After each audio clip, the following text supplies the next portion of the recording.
सुखदेव जी बताते हैं कन्नौज नगरी में एक ब्राह्मण रहते थे। उनके पुत्र था जिसका नाम था अजामिल। बड़ा होता है, एक बार रास्ते से जा रहा था कि उसने एक शूद्र को एक गणिका के साथ संभोग करते हुए देख लिया। बुराई प्रवेश कर गई।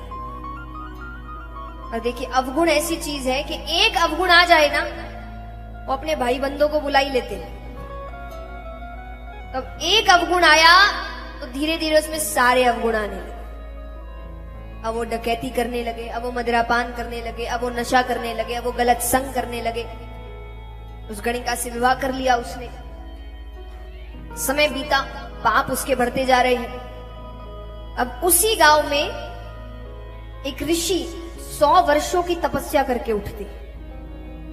तो उन्होंने कहा कि मुझे एक रात बितानी है पर ब्राह्मण के घर पर। सबने कहा ब्राह्मण तो है पर ब्राह्मण कहलाने लायक नहीं है। उसने कहा मुझे लेना देना नहीं, मुझे एक रात बितानी है। ठीक है, उसने अब उसके पास घर इत्यादि सब बड़ा था, उसने एक कमरा दे दिया। सुबह जाने लगते हैं ऋषि, तो उन्होंने कहा कि कुछ मांगना है तो मांगो। उसने कहा सब है मेरे पास, कुछ नहीं चाहिए।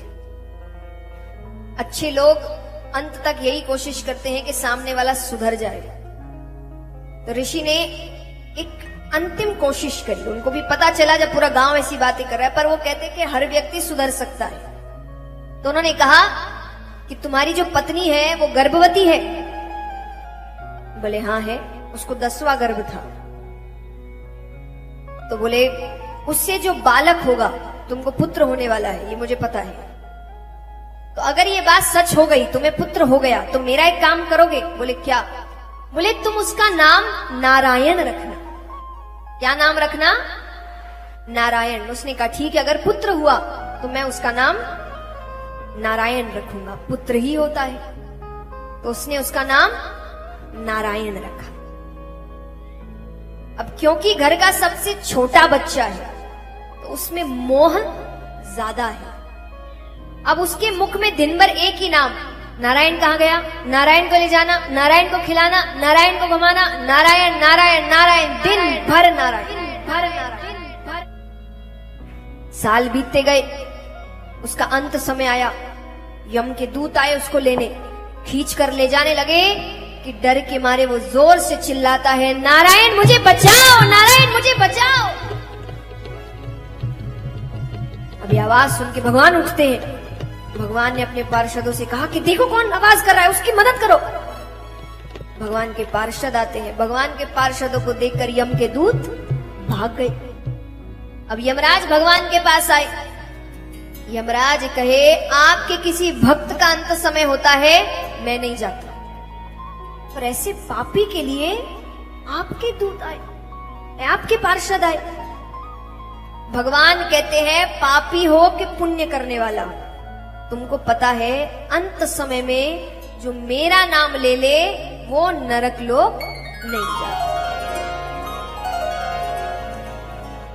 अरे यमराज कहे प्रभु आपका नाम नहीं ले रहा था, वो अपने पुत्र नारायण का नाम ले रहा था। भगवान कहते पुत्र समझकर, पिता समझकर, मित्र समझकर, शत्रु समझकर, नाम तो मेरा ही ले रहा था। कहते ना भगवान के नाम के लिए कि नाम ऐसा है, भाव कुभाव अनख आलसहु, नाम जपत मंगल दिसि दसहु। भाव से लो, बिना भाव से लो, आलस से लो, ऊर्जा से लो, कैसे भी लो, नाम जो भगवान का लेगा उसका मंगल होकर ही रहे। ये कृपा है भगवान की। कहते हैं ना कि भगवान, जब भक्त कहते हैं कि भगवान हमारा साथ नहीं दे रहे, भगवान हम पर कृपा नहीं कर रहे, भगवान हमको भूल गए हैं, भगवान कहते मैं भूल ही नहीं सकता। मैं इनको कैसे भूलूं जब ये मेरे अंश है। गीता जी में भगवान कहते हैं ममे वांसो जीव लोके जीव भूता सनातन, है कि ये जितने हैं ये मेरे अंश है। अपने अंश को कोई भूल सकता है? इन्होंने मुझे छोड़ा है। आपने छोड़ा इसीलिए तो देखिए, जैसे एक छोटा बच्चा है, घर का एकदम छोटा नादान बच्चा होता है ना, तो आप अगर कभी उसे डांट देते, कहीं का गुस्सा कभी कोई बच्चों पे उतर जाता है, वो डर जाता है आपसे, अब वो आपके पास नहीं आता, तो आप उसको अपने पास कैसे बुलाते हैं बताइए? कोई नहीं आता आजकल प्यार से। लालच से। अब बच्चे को लालच देते हैं। कैसा लालच? टॉफी दो, चॉकलेट दो, आइसक्रीम खिलाओ, बाहर घुमाने ले जाऊं। आजकल के लालच क्या है?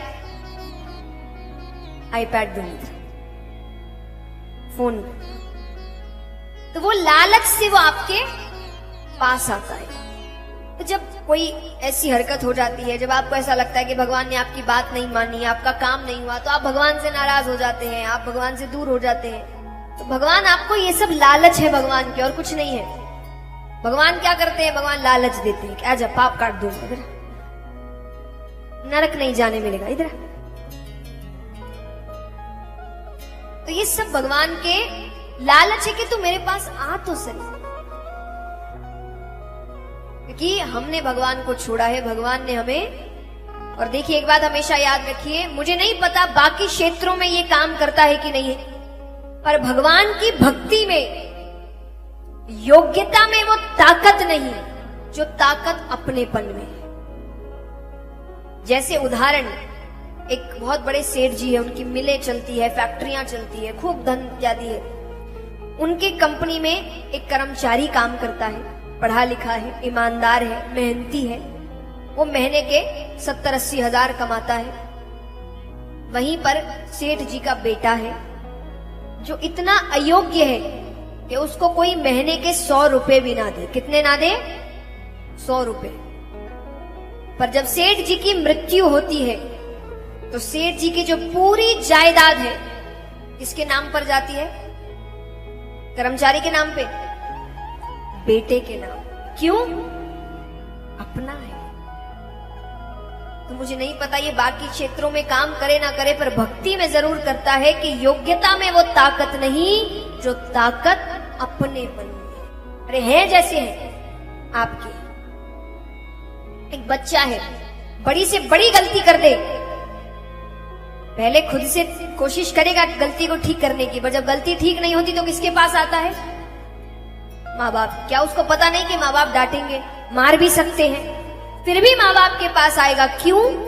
क्योंकि उसको पता है ये डांट सकते हैं, ये मार सकते हैं, पर बचाएंगे भी ये। वो विश्वास जिस दिन आपको आपके भगवान पर हो गया ना कि ये बचाएगा हर वक्त, ये मेरा अपना है, उस दिन सब काम सही हो जाए।